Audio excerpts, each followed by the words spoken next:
Ku isi hari ibice bidasanzwe aho umuntu uhinjiye atagaruka ukundi. Ni ahantu huzuyemo ibanga, umuvumo n'urupfu rubungabunga igihe cyose.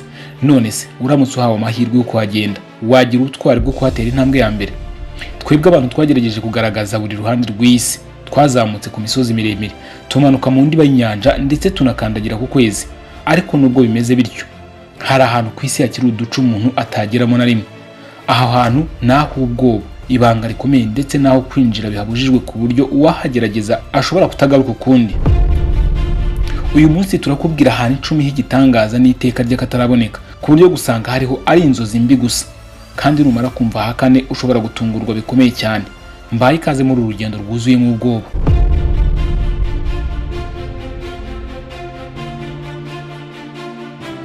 Ku mwanya wa 10 turasanga ikirwa cya North Sentinel, ikirwa cy'urupfu.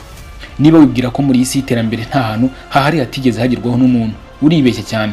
Ikirwa cya North Sentinel kiri mu nyanja y'Abahinde, kiracyafunze uhereye mu bihe bya Stone Age, igihe cy'amabuye.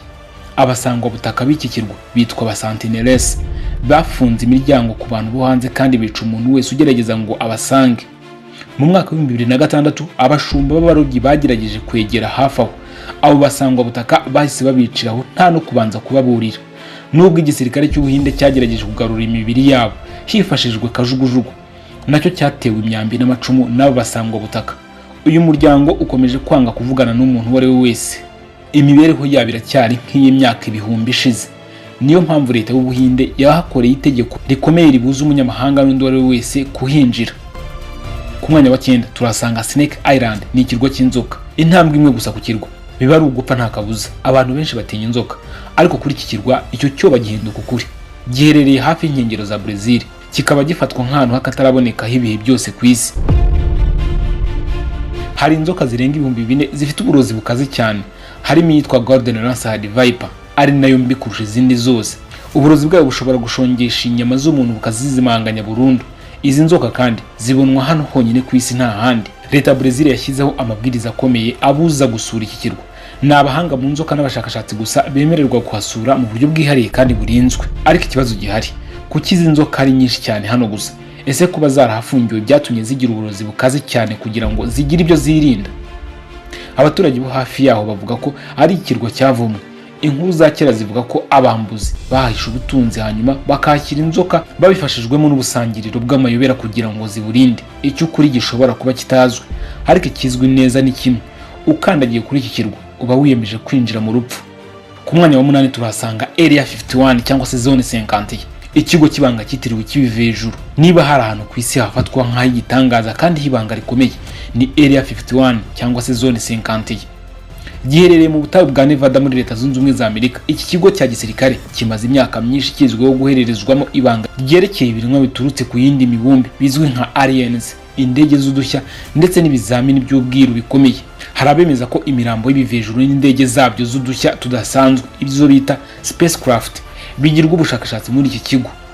Mu mwaka wa 1947 ubwo habaga ikintu cyiswe Roswell incident, leta ya Amerika yavuze ko byari balloon y'ikirere cyangwa se weather balloon, ariko abantu benshi bemeje ko yari indege y'ibivejuru yazanywe rwihishwa muri Zone 50. Umutekano waho ni mwinshi cyane ku buryo umuntu ugerageje kwegera ahari ikigo, niyo byaba ari impanuka, ashobora kuraswa nta yindi nteguza. Ariko ikibazo gikomeye ni iki: niba nta kidasanzwe gihari, ni iki gituma gihishwa ku rwego rwo hejuru gutya? Ese kuko leta yihishe inyuma y'abanyamahanga n'ikoranabuhanga rihanitse, cyangwa se ni uburyo bwo kuyobya isi yose mu buryo bw'ibanga? Tugenda tumanuka ku mwanya wa 7 hari aho bita Vatican Secret Archive, isomero ry'ibanga ry'i Vatican. Niba utekereza ko amakuru yose ku isi ari mu ruhame, uba wibeshye cyane.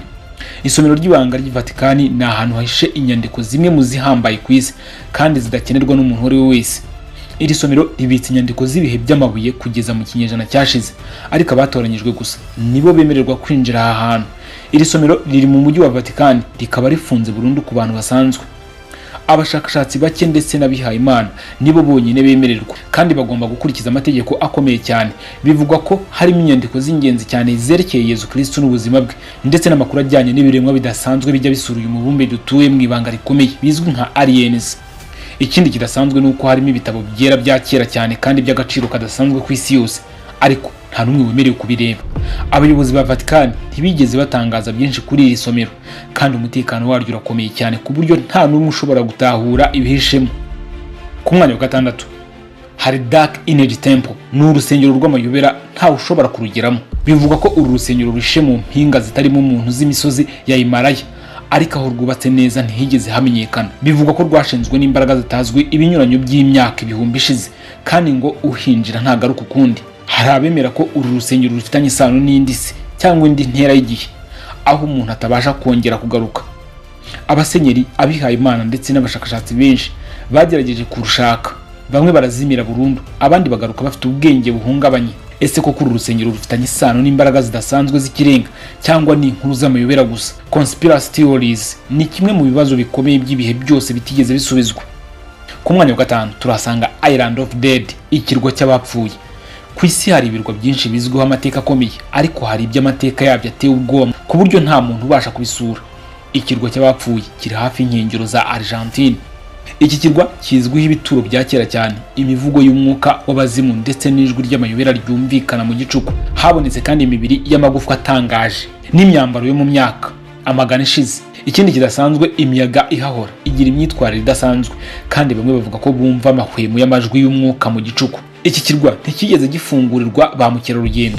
Abashakashatsi n'abahanga mu mateka bagiye kugerageza kugisura, ariko nta n'umwe wigeze ugaruka. Ku mwanya wa kane ari nawe utangaje hari icyo bita Mount Kailash. Uyu ni umusozi w'Imana cyangwa ni ikindi kidasanzwe. Mount Kailash uherereye muri Tibet, ahitwa igihugu cya Tibet. Ni igice cyo mu majyaruguru y'Ubushinwa. Ni umusozi w'ikirenga mu misozi ya Himalaya, ufite uburebure bwa metero 6638. Ni umwe mu misozi ifatwa nk'iyera cyane kandi y'ibanga rikomeye ku isi. Ufite agaciro gakomeye mu madini atandukanye, harimo Hinduism, Ubushinwa bwa Buddha, Jainism ndetse na Bon religions. Abemera bavuga ko umwami Shiva atuye kuri uyu musozi, bityo ukaba usengwa nk'ikibanza cy'isi yose. Ariko amayobera akomeye nuko nta muntu n'umwe wigeze awurira ngo agere hejuru yawo. Benshi bagiye bagerageza kubikora, ariko buri gihe haba ikibazo kibabuza. Mu mwaka wa 1950 ubwo Ubushinwa bwageragezaga kurira uyu musozi, ibikoresho byabo by'ikoranabuhanga byatangiye gukora mu buryo butunguranye, kandi bitangira gukora mu buryo budasanzwe. Byose byarapfuye. Abagerageje kuwurira bavuze ko babonye urumuri rudasanzwe rumurika ndetse bumva n'urusaku rw'amayobera kandi ruteye ubwoba. Abashakashatsi bashobora kuvuga ko ari ibintu bisanzwe by'ikirere, ariko abaturage bemeza ko ari imbaraga z'Imana ziri hejuru yawo. Kugeza uyu munsi wa none amayobera wa Mount Kailash akomeza kudasobanuka. Ku mwanya wa gatatu turasanga Bermuda Triangle cyangwa se Triangle de Bermude, amayobera y'inyanja. Bermuda Triangle izina rihita ryibutsa ubwoba n'ibanga rikomeye. Akarere ka Bermuda Triangle kari hagati mu nyanja Atlantique, kakaba gahuza uduce dutatu: Miami, Bermuda ndetse na Puerto Rico. Iri shyamba ry'amazi ryamunzwe n'amateka y'ubwiru, kuko amato menshi n'indege nyinshi byagiye bihaburira nta gisigaye. Niyo mpamvu rifatwa nk'uruziga rwavumwe n'inyanja. Ibi bihurizo byo kuzimira bimaze ibinyejana byinshi, ariko ikibabaje kurusha ibindi nuko imikuba ikaze, imbaraga zidasanzwe za rukuruzi ndetse n'ibintu by'amayobera bidashobora gusobanurwa n'ubumenyi bwa siyansi bihaboneka nta kuburira. Abemera amayobera bavuga ko aka gace kagenzurwa n'imbaraga z'ikirenga zishora amato n'indege mu rupfu rutagira igisobanuro. Ku rundi ruhande kandi abashakashatsi bamwe bahuza ibi n'inkubi z'imiyaga y'inyanja itagaragara cyangwa ibibazo by'imbaraga za rukuruzi, bikaba bituma labusole n'ibikoresho by'ikoranabuhanga byose bihagarara gukora mu gihe ikintu cyose cyanyura muri aka gace. Ikintu kimwe cyemewe nuko umuntu wese winjiye muri aka gace azimira mu buryo butunguranye, kandi nta kimenyetso cy'uko yabayeho na rimwe gishobora kuboneka. Ku mwanya wa kabiri hari icyo bita Hoibach Mountain, umusozi utemewe kugerwaho n'umuntu. Hoibach Mountain uherereye muri Norvege, ufatwa nk'umwe mu misozi yuzuyemo amayobera kurusha indi yose mu isi. Bivugwa ko nta muntu ushobora kumara igihe kinini aha hantu, kuko ikirere n'uburyo bwaho bigira ingaruka ku bwonko bw'umuntu, bikamugeza ku buryo bushobora kumutera gusara. Ku mwanya wa mbere turasanga icyo bita Aokigahara Forest. Niba hari ahantu ku isi hashobora gufatwa nk'akataraboneka kandi hiteka ry'ubwoba, ni Aokigahara Forest yo mu Buyapani. Iri shyamba riri hafi y'umusozi wa Fuji, kandi rizwi cyane ku izina rya Suicide Forest, isenga y'abiyahuse. Buri mwaka abantu ibihumbi baza ahantu kugira ngo bihutishe iherezo ry'ubuzima bwabo, ariko ibi si ibintu bibaho kubw'impanuka gusa. Bivugwa ko muri iri shyamba haba imbaraga zitagaragara zishishikariza abantu kwiyambura ubuzima. Abantu benshi binjiye muri iri shyamba bavuze ko bahuye n'ibitangaza biteye ubwoba, birimo amajwi y'amayobera ava mu mpande zose. Babonye kandi amashusho adasanzwe ava hagati y'ibiti, n'igihu kinini gikwira hose ku buryo abantu bashobora kuyoba bakabura inzira yo kubasohora. Niyo haba hateguwe ingendo ziyobowe n'abanyamwuga, abantu baburirwa kutinjira mu ishyamba cyane imbere, kuko gusubira inyuma bishobora kugorana cyane. Abashakashatsi bavuga ko ituze ridateye ku ishyamba hamwe n'ibintu bya rukuruzi biri mu butaka bishobora kugira ingaruka ku mitekerereze y'abantu, ariko abaturage bo hafi yaho babifata nk'aho iri shyamba ari urugo rw'imyuka mibi n'abazimu bavumwe. Iri shyamba si ahantu gusa, ahubwo ni igihurizo cy'amayobera gikomeza gutera ubwoba isi yose, kandi kugeza ubu ntiririgera risobanuka. None se wowe ubitekereza iki? Ese ibi ni inkuru z'imigari gusa zashyizweho n'abantu, cyangwa se hari koko ibihishe muri ibi bice by'isi? Isi dutuye ni nini kandi irimo amabanga menshi, kandi ntibyoroshye kumenya byose. Ahantu 10 twavuze haragaragaza ko hari ibice by'isi bidakunze kugerwaho n'abantu kubera impamvu zitandukanye. Rimwe ni umutekano muke, ahandi ni imiterere idasanzwe y'ikirere cyangwa uburozi bw'ibinyabuzima, ndetse hari n'ahantu hafitanye isano n'amayobera n'imbaraga z'ibitangaza zitaravumburwa na rimwe. Ibi bice ntibiriho gusa nk'ahantu h'ubwiza bw'ikirere cyangwa amateka yihariye, ahubwo biratwibutsa ko isi itarimo gusa ibyo tubona buri munsi. Buri kirwa, umusozi, ishyamba cyangwa icyanya cy'ibanga rifite ibanga ryaryo, kandi bitwibutsa ko hari byinshi tutaramenya, byaba mu mateka, mu myemerere cyangwa mu miterere karemano. Urugendo rwo kumenya ibi bice bidasurwa ruratwigisha kubaha ubutaka n'imiterere y'isi, kwitonda ndetse no kugendera kure y'ibishobora kuduteza ingaruka mbi ku buzima bwacu. Ibintu nk'ibi bidufasha kandi gusobanukirwa ko isi itari ku bwacu gusa, ko hari ibihishe byihariye bigomba kubungwabungwa no kubahwa. Mu buryo bw'imitekerereze, ibi bice by'isi biratwigisha ubwoba, ibanga n'inyigisho bitari mu magambo gusa, ahubwo no mu bikorwa byacu byo kwiga, gutekereza no kwirinda ibishobora kuturengera. Nubwo tutabasha kubisura, gusobanukirwa n'ibihishe muri byo bituma tugira ubumenyi bwagutse ku rugendo rw'isi n'ubwenge bw'abantu bayituye. Njye nk'ibisanzwe Nibyiramanga ati aha hakaba ku Nkomoko Official. Mukomeze mugire ibihe byiza muri hose mu bice bitandukanye by'isi.